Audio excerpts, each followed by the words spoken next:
আম্বেদকর দেশের গণতান্ত্রিক ধর্মনিরপেক্ষ যে সংবিধান, সেই সংবিধান রচনার অন্যতম কারিগর, সেই সংবিধান প্রণেতা ডক্টর আম্বেদকরকে সংসদের অভ্যন্তরে যে সংবিধান হাতে নিয়ে শপথ গ্রহণ করে মন্ত্রী হয়েছিলেন, সেই স্বরাষ্ট্রমন্ত্রী অমিত শাহ যেভাবে অপমানসূচক মন্তব্য করেছেন, কারণ এটা নতুন কোন ঘটনা না। এই বিজেপি না, তারা দেশের সংবিধানকে মানে না। এরা দেশদ্রোহী শক্তি, দেশের স্বাধীনতা আন্দোলনে এরা দেশদ্রোহী ভূমিকা পালন করেছে। আজকে যে সংবিধান, এই সংবিধান মানুষ গোটা ভারতবর্ষের বহু লড়াই আন্দোলনের ইতিহাসের সাক্ষী। ভারতবর্ষের এই সংবিধানকে এরা ধ্বংস করতে চায়। ভারতবর্ষের সংবিধানের যে কাঠামো, সেই কাঠামোকে এরা ধ্বংস করতে চায়।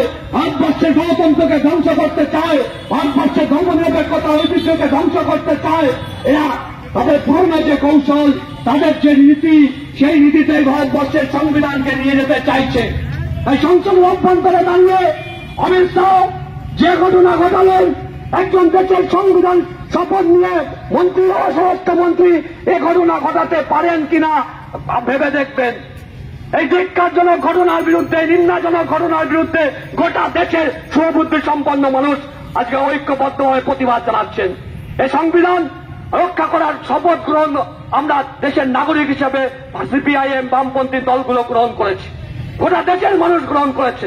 বিভিন্ন রাজনৈতিক দল, সাধারণ মানুষ তারা পথে নামছেন।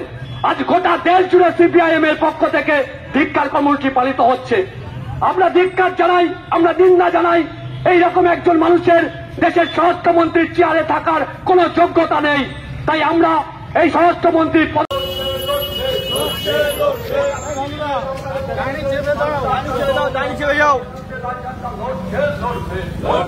বাংলাদেশের সংখ্যালঘু সম্প্রদায়ের উপরে আক্রমণ হচ্ছে কেন? বাংলাদেশ সরকার জবাব দাও। অবিলম্বে বাংলাদেশের সংখ্যালঘু সম্প্রদায়ের জীবন জীবিকা সম্পদ সহায় সম্পত্তি রক্ষা করতে বাংলাদেশ সরকারকে উপযুক্ত পদক্ষেপ দিতে হবে। এই দাবিতে সিপিআইএম লড়ছে, লড়ছে।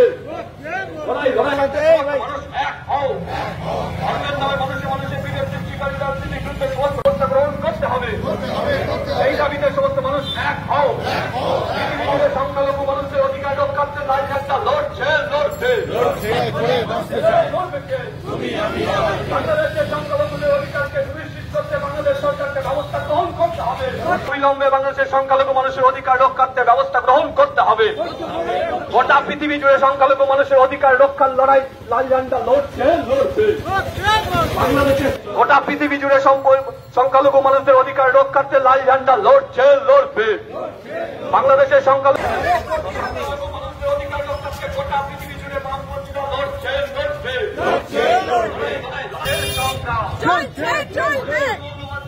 আক্রান্ত হচ্ছে কেন? বাংলাদেশ সরকার জবাব দাও।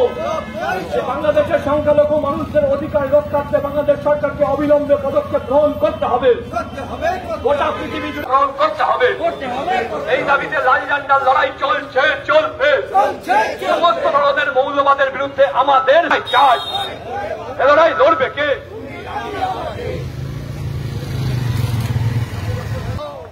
বাংলাদেশের সংখ্যালঘু মানুষরা আক্রান্ত হচ্ছে কেন? বাংলাদেশ সরকার জবাব দাও।